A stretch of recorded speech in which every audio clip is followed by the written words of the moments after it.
Hi viewers, welcome to our channel. ప్రస్తుతం మనతో పాటు దాము బాలాజీ గారు సీనియర్ జర్నలిస్ట్ ఉన్నారు. వారితో ఒకసారి మాట్లాడదాం. నమస్కారం సార్. నమస్తే.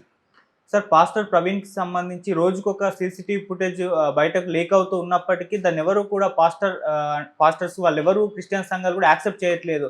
ఆయన్ని చంపేసి ఒక డూప్‌తో ఇవన్నీ క్రియేట్ చేశారని చెప్పేసి ఆరోపిస్తూనే వస్తున్నారు సార్. అయితే ఈ నేపథ్యంలో వాళ్ళు హోమ్ మినిస్టర్ అనితా వంగలపూడి గారిని కూడా కలవడం జరిగింది. అసలు ఏం జరుగుతుంది పాస్టర్ ప్రవీణ్ గారి విషయంలో? అన్ని సీసీటీవీ ఫుటేజ్‌లు రోజుకోటి లీక్ అవుతున్నా వాటిని ఎందుకు ఇవి క్రిస్టియన్ సంఘాలు పాస్టర్స్ యాక్సెప్ట్ చేయట్లేదు? మరి ఎటువైపు వెళ్తుంది? మీరేం చెప్తారు సార్ దీనికి సంబంధించి? నిన్న ఆంధ్రప్రదేశ్ రాష్ట్ర పాస్టర్స్ అసోసియేషన్ వాళ్ళు హోంమంత్రి అనితను కలిశారు. దాదాపు గంట సేపు ఆమెతో సమావేశమయ్యారు. చాలా డీటెయిల్గా వీళ్ళ కన్సర్న్స్ ఏమున్నాయి, వీళ్ళ డిమాండ్స్ ఏమున్నాయని ఆమెతో మాట్లాడారు. ఆమె కూడా డీటెయిల్గా విని ఇది ఖచ్చితంగా మేము తేలుస్తాము, దీన్ని ఆల్రెడీ పోలీసులు విచారణ చేస్తున్నారు, చంద్రబాబు కూడా మానిటర్ చేస్తున్నారు అనేది ఆమె ఇచ్చింది. ఆ తర్వాత బయటకు వచ్చారు. దాని తర్వాత సోషల్ మీడియాలో కావచ్చు, వివిధ వీడియోలు చేస్తున్న వాళ్ళు కావచ్చు, అందరూ కూడా ఇప్పుడు ఏంటంటే ఒక క్లియర్గా డివిజన్ అనేది కనిపిస్తుంది. ఒక పక్కేమో ఈ ప్రవీణ్ సమర్థించే వాళ్ళు కావచ్చు, ఇంట్లో వాళ్ళు కావచ్చు, వాళ్ళ చెల్లెలు కావచ్చు, అక్క కావచ్చు.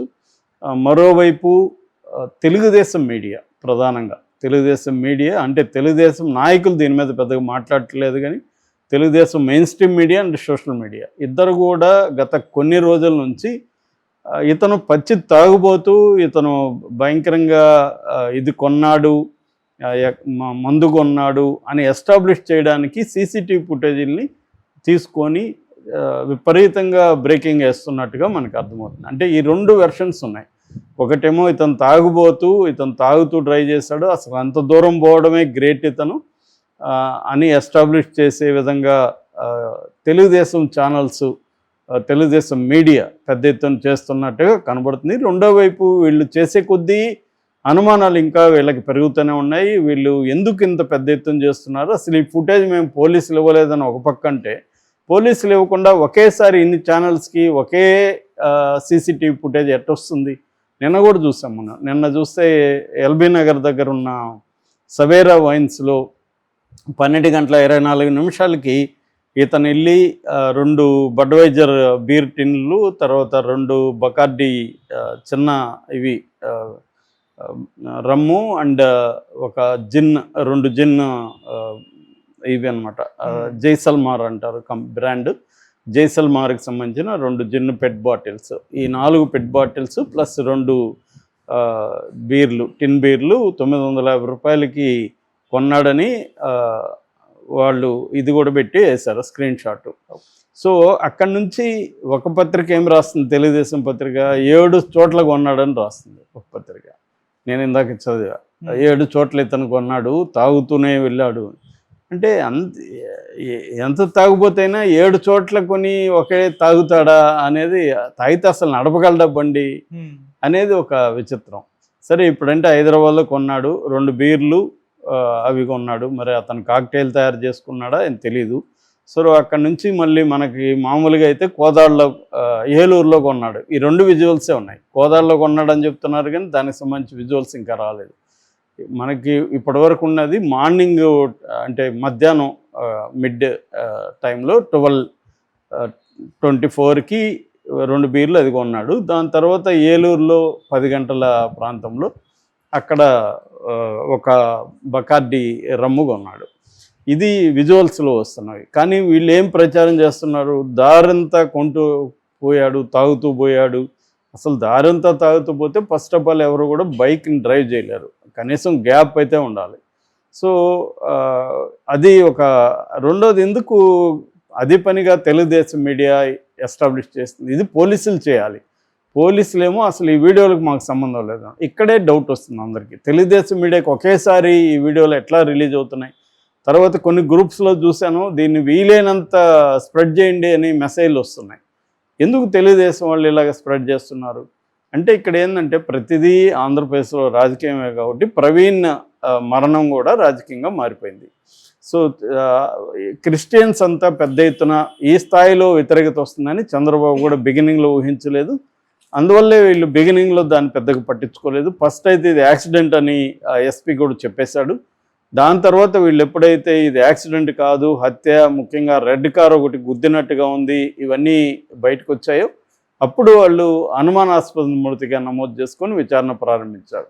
కానీ ఇప్పటికి కూడా ఇన్ని రోజులు దాదాపు ఇంక 2 రోజులు పోతే 10 రోజులు అయిపోతుంది. 10 రోజులు అవుతున్నా కూడా ఇంకా పోస్ట్ మార్టం రిపోర్ట్ రిలీజ్ చేయకపోవడం, ఇంకా క్లియర్గా సీసీటీవీ ఫుటేజ్లు బయటకేమో విచ్చలవిడిగా ఛానల్స్ దొరుకుతున్నాయి, పోలీసులకు ఎందుకు దొరకట్లేదు మరి ఈ వీడియోలు? వాళ్ళు ఎందుకు ఆ 13 టోల్ గేట్ల దగ్గర ఉన్న 13 వీడియోలను మాత్రం ఎందుకు చెప్తున్నారు? ఎందుకు ఈ వీడియోలని ఓన్ చేసుకోవట్లేదు? అంటే క్లియర్గా ఇది ముందు ఒక ప్లాన్ ప్రకారం ఆంధ్రప్రదేశ్ ప్రభుత్వం ఈ పాస్టర్ ప్రవీణ్ని తాగుబోతుగా చిత్రీకరించాలి అనే ప్లాన్ చేసుకొని చేస్తున్నారు. ఇది అప్సీల్గా చేస్తే ఇబ్బంది కాబట్టి ఛానల్ ద్వారా చేస్తున్నారు అనేది ఇప్పుడు పాస్టర్లు వీళ్ళు ఆరోపిస్తున్నారు. అందులో వాస్తవం కనిపిస్తుంది. అతను తాగి ఉండొచ్చు, నిజమే కావచ్చు, కానీ వీళ్ళు ప్రచారం అయితే మాత్రం పెద్ద ఎత్తున ఎందుకు చేస్తున్నారు అంటే అర్థమైందంటే ఇతను తాగి చనిపోయాడు అని చెప్పాలి. ఓకే, అది చెప్పండి, అది పోలీసులు చెప్పాలి కదా. అఫ్సెల్గా పోలీసులు చెప్తే అది ఓకే, కానీ ఎందుకు పోలీసులు ఏమో మౌనంగా ఉంటున్నారు? పోలీసులు ఇవ్వకపోతే వీళ్ళ దగ్గరికి ఒకేసారి ఎట్లా వస్తుంది?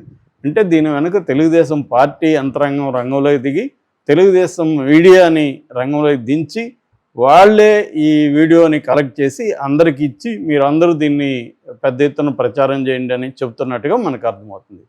ఎందుకంటే క్రిస్టియన్ సంఘాలు కావచ్చు, క్రిస్టియన్ పాపులేషన్ కావచ్చు, చాలా తీవ్రంగా స్పందిస్తున్నారు, చాలా అగ్రెసివ్ కూడా స్పందిస్తున్నారు. మేము కూడా ఆయుధాలు పడతాం, బైబిల్ పట్టడమే కదా, ఆయుధాలు పట్టడం కూడా మాకొచ్చు, మేము ఇప్పటివరకు శాంతిగా ప్రశాంతంగా ఉన్నాము, మమ్మల్ని రెచ్చగొట్టకండి అనే స్థాయిలో కూడా కొంతమంది పాస్టర్లు మాట్లాడారు.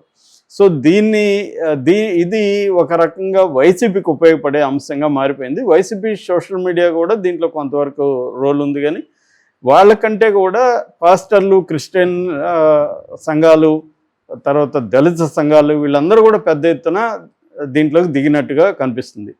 సో ఇది ఊహించలేదు తెలుగుదేశం కూటమి ప్రభుత్వం. సో దానివల్ల వాళ్ళు రంగంలోకి దిగి తెలుగుదేశం మీడియాని రంగంలోకి దించి ఒక ప్లాన్ ప్రకారం ఇతన్ని ఒక గందరగోళం క్రియేట్ చేసి ఇతను తాగినట్టుగా నిరూపించడానికి చేస్తున్నారు అనేది అంటున్నారు. ఇప్పుడు ఏంటంటే ఇది మనకి ఇప్పుడు డీప్ ఫేక్ టెక్నాలజీ వచ్చినాక ఏది రియలు ఏది ఫేక్ అనేది చెప్పడం కూడా కష్టమే.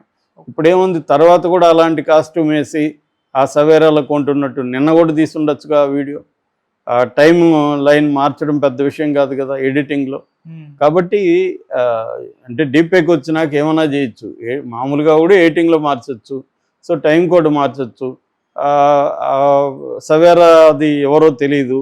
అంటే ఇక్కడ ఏమవుతుందంటే స్టేట్ గవర్నమెంటే దిగేసినాక వాళ్ళ మీడియా ఎంత పవర్ఫుల్లో మనకు తెలుగుదేశం మీడియా. ఇటుపక్క వీళ్ళకి మీడియా లేదు, ఇటుపక్క పార్టీలు లేవు, వీళ్ళకి అండగా ఎవరు లేరు. వీళ్ళు కూడా ఒక యూనిటీగా దీని మీద ఫ్యాక్ట్ ఫైండింగ్ చేద్దాము, ఎక్కడెక్కడైతే విజువల్స్ వచ్చాయో అక్కడికి వీళ్ళు కూడా వెళ్ళి పరిశీలించడం అవన్నీ చేయడం అనేది వీళ్ళు చేయట్లేదు. వీళ్ళేమో ఆర్గనైజర్గా చేయట్లేదు, వాళ్ళేమో ఆర్గనైజర్గా తెలుగుదేశం అండ్ టీము ఆర్గనైజర్గా చేస్తున్నారు. దీనివల్ల ఓవరాల్గా ఏంటంటే ఒక గందరగోళాన్ని క్రియేట్ చేయడం, తర్వాత ఇతను తాగుతూ డ్రైవ్ చేశాడు, 7 చోట్ల తాగాడు, 8 చోట్ల తాగాడు అని ఒక ప్రచారాన్ని తీసుకురావడం అది జరుగుతుంది. దాని మీద అతన్ని ఒక కమెడియన్ లాగా, అంటే వీడేంద్ర ఎట్లా తాగుతావు వెళ్ళడరా అన్నట్టుగా కామెంట్లు పెడుతూ తెలుగుదేశం సోషల్ మీడియా రంగంలో దిగి చేయడం అనేది కనిపిస్తుంది. దీన్ని అందుకనే వీళ్ళు ఏమంటున్నారంటే అసలు ఈ వీడియోలన్నీ ఫేక్. వాళ్ళ సిస్టర్ కూడా నిన్న కూడా మన ఛానల్తో చెప్పింది, మా అన్న అసలు తాగడు, ఇవన్నీ కూడా ఇతన్ని చంపేశారు, ఆల్రెడీ చంపేసి డూపును పెట్టి ఈ వీడియోలు తీశారని. సో ఒకటి ఇక్కడ 2 ఉన్నాయి. ఒకటి ఇప్పుడు వస్తున్న వీడియోలన్నీ ఆ రోజు జరిగినవా అనేది తెలియదు, అతను ప్రవీణ్ అనేది తెలియదు. ఒక ఛానల్లో చాలా తెలివిగా ఏమని చెప్తున్నారు, పదే ఫస్ట్ వచ్చింది ఆ ఛానల్లోనే, తెలుగుదేశం సపోర్ట్ ఛానల్లో ప్రవీణ్ అనబడే ఈ వ్యక్తి అంటున్నాడు, ప్రవీణ్ అయితే అని పదే నొక్కి చెప్తున్నారు. అంటే మేము ప్రవీణ్ అని చెప్పట్లేదు అని డిస్క్లైమర్, ప్రతి పదంలో డిస్క్లైమర్ వేస్తున్నారు. ఓకే.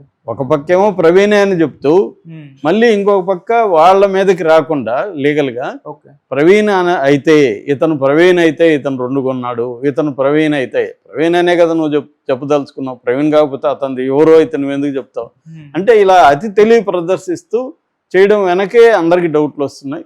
ఇంకా వీళ్ళు వేసే కొద్దీ వాళ్ళకి